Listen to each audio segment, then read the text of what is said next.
Hello and welcome. My name is Victor Gijsbers and I teach philosophy at Leiden University in the Netherlands. In this video I want to talk about two Scottish philosophers, David Hume, writing around the middle of the 18th century, and Mary Sheppard, writing in the beginning of the 19th century. And in particular, I want to take a look at something that Hume tells us about conceivability, about the conceivability of events that go against the expected flow of nature. And I want to look at the role that this idea of conceivability plays in his thinking about causation and necessity, and then to take a look at how Sheppard criticizes his claims.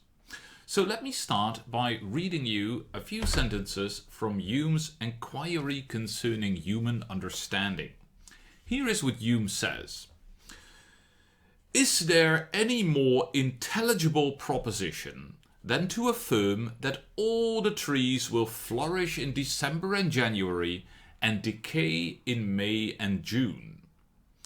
Now, whatever is intelligible and can be distinctly conceived implies no contradiction and can never be proved false by any demonstrative argument or abstract reasoning a priori. Let's unpack that.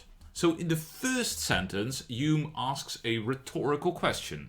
He asks us whether there can be anything more intelligible than this proposition that all the trees will flourish, so they will get flowers, in December and January, and then decay in May and June.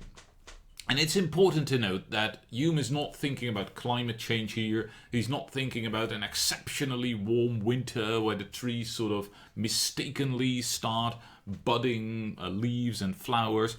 No, he is supposing that it's like a real winter, it's cold, maybe there's snow, but the trees do something that goes completely against what we've experienced so far. Right? They start making their leaves and their flowers in the middle of this cold, cold winter. And then in spring or early summer, when the weather gets nice, they drop their leaves, the flowers have already gone, and they go into, this state of barrenness that so far we associated with winter. So Hume is painting for us a picture of something that goes against the expected ways of nature. And he asks us, is there anything more intelligible than to claim that this happens? And it's a rhetorical question, and the answer is supposed to be, no, there's nothing more intelligible. This is perfectly intelligible, right? If somebody tells me about this, like, suppose that all the trees are going to flower in a cold, cold winter, I can totally see it in my mind's eye. It makes sense. It is intelligible. Well, if it is intelligible, or in other words, according to Hume, if it can be distinctly conceived, if I can have a really good idea of it, then it implies no contradiction and it cannot be proved false by a demonstrative argument or any abstract reasoning a priori. So if I can conceive it, if I can think it up, if it makes sense to me, if I can see it in my mind's eye, that means there's no contradiction, right? It's not a claim like, well, suppose that the trees flower and also don't flower. What do you mean with that? That's not conceivable. That's a contradiction. But trees flowering in the middle of a cold, cold winter, well, that's conceivable. And therefore, Hume tells us it's not a contradiction. And you can't prove that it's wrong through what he calls a demonstrative argument, by which, well, we could think he just means a purely logical argument, right? Just using the rules of logic, we can't show, trees can't flower in December, or something like that. And if that's just what he means, then it would not be very controversial. You can't use only the rules of logic and no further premises to show that trees don't flower or can't flower in the middle of winter. But Hume tells us all of this in the middle of a discussion about causation and induction and necessary connections in nature. And there is some debate about how we should understand this passage in Hume in connection to this idea, this famous idea of Hume, that there are no necessary connections in nature, that anything really can follow anything else, right? That it really is possible for trees to flower in winter, or for fire to heal me, or for, water to feel dry, or anything else.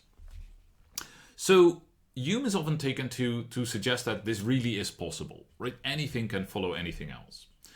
And if that's his idea, then what we have to wonder is, what is the logical relation between this idea of conceivability on the one hand and this idea that there are no necessary connections in nature on the other hand?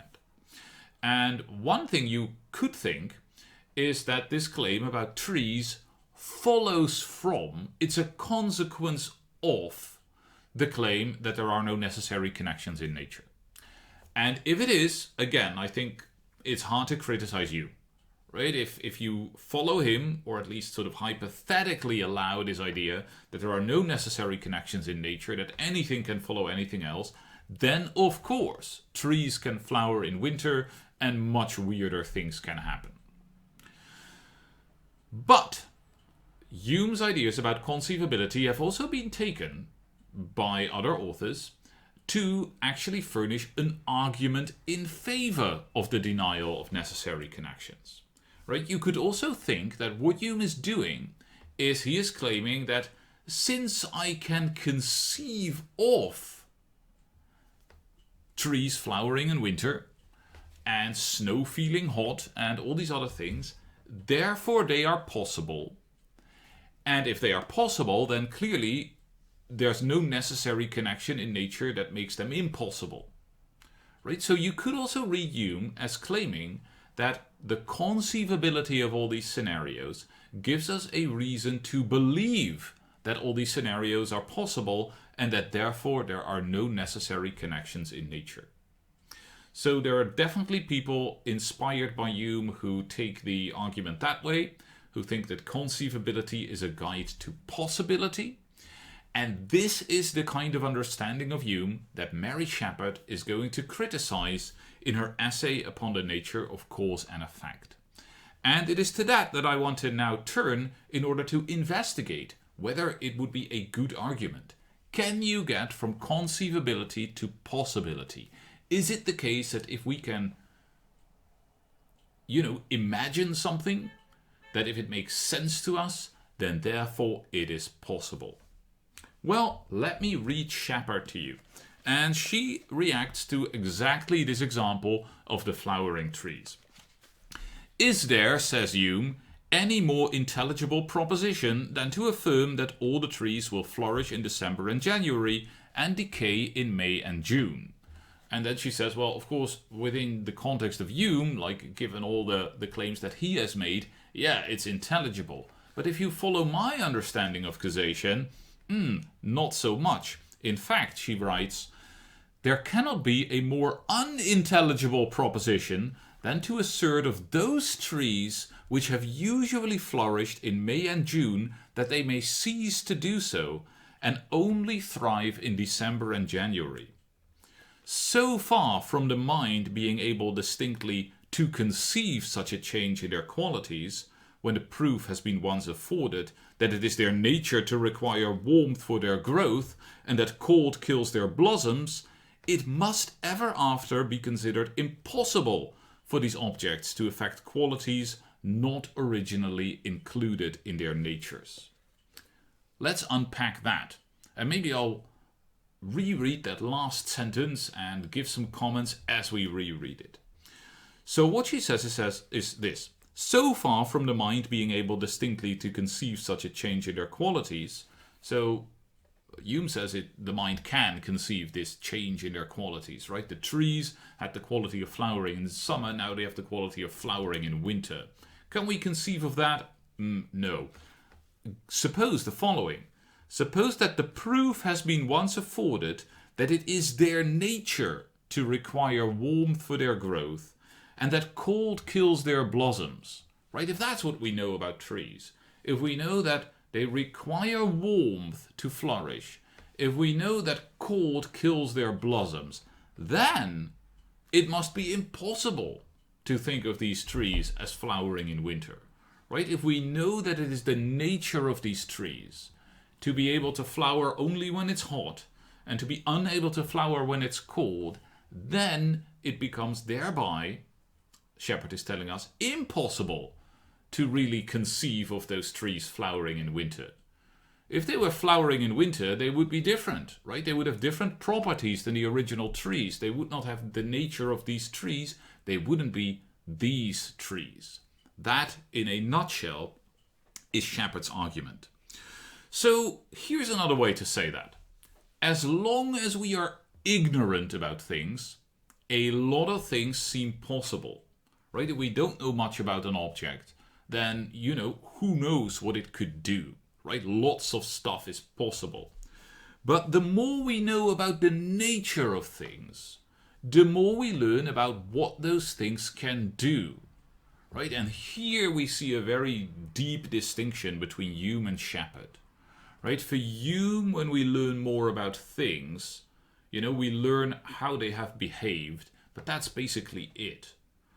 For Shepard, when we learn more about things, we learn something about their nature, and this nature has to do with what they can do. It has to do with how they react to different things, right? You know what a tree is. Well, in part, you know what a tree is if you know how it reacts to different circumstances and what it can do and can't do. You don't really know what a tree is if you think it can just walk away, right? I mean, if you look at a tree and you say, oh, well, that tree could just walk away, I can distinctly conceive it, then most people would say, no, trees can't walk away, right? I mean, they don't have legs, they have roots, but roots don't have muscles, they can't move, they're stuck in the ground, and so on, right? So usually we would say that if you know something about trees, you know that they can't walk away, right? That's not possible. And although you can imagine a tree walking away, and of course there are fairy tales about trees that are walking, well, we know that those fairy tales are not possible. They're describing something that can't happen. Okay.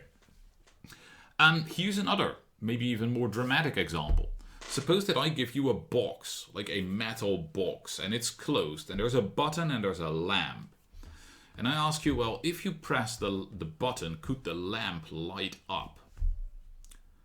Well, knowing nothing about what is inside the box, of course you would say, yeah, I mean, that could happen. And you're right. I mean, you're right in the sense that for whatever you know, right, given what you know, it's possible, right? Epistemically, if we think about knowledge, it's possible. You know nothing about the box, so there's no reason for you to believe that the light could not turn on.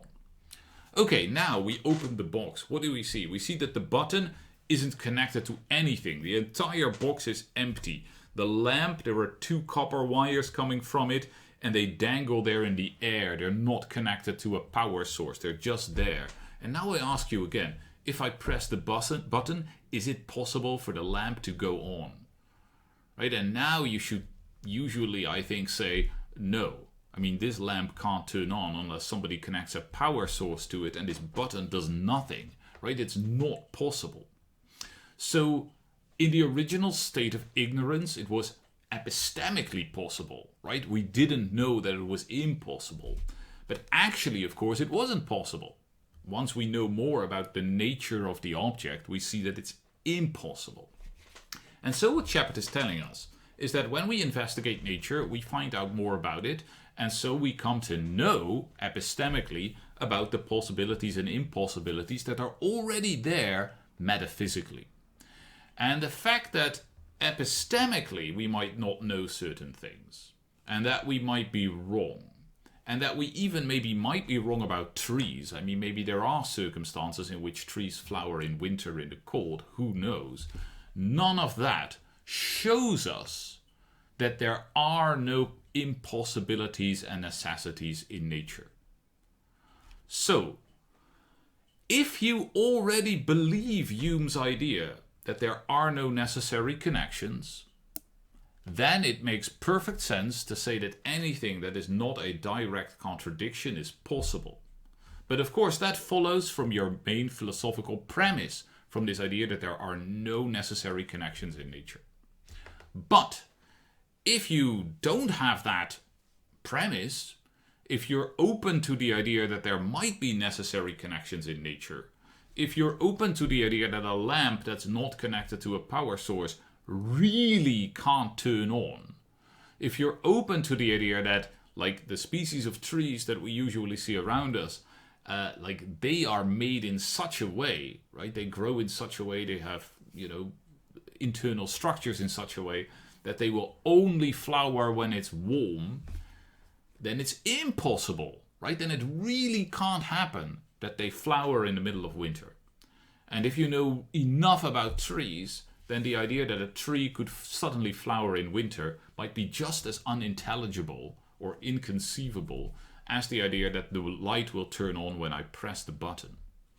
It's still conceivable in some very, very minor way, right? I can play a mental movie where somebody presses the button and the light turns on. I can play a mental movie where it's very cold and there's snow and the trees start flowering. Of course I can do that. But why would that be a guide to what is possible or impossible in the real world? Well, again, if I accept Hume's idea that there are no necessary connections in nature, yeah, okay, then all these things are possible. And maybe I don't even really need to play this mental movie, because everything that's not a direct logical contradiction is possible. But if I don't accept Hume's premise, it's very unclear why these ideas about conceivability, in the sense of being able to play a mental movie or something like that, why we would take them to be a guide to possibility. And that's what Shepard is pointing out in her criticism of Hume here.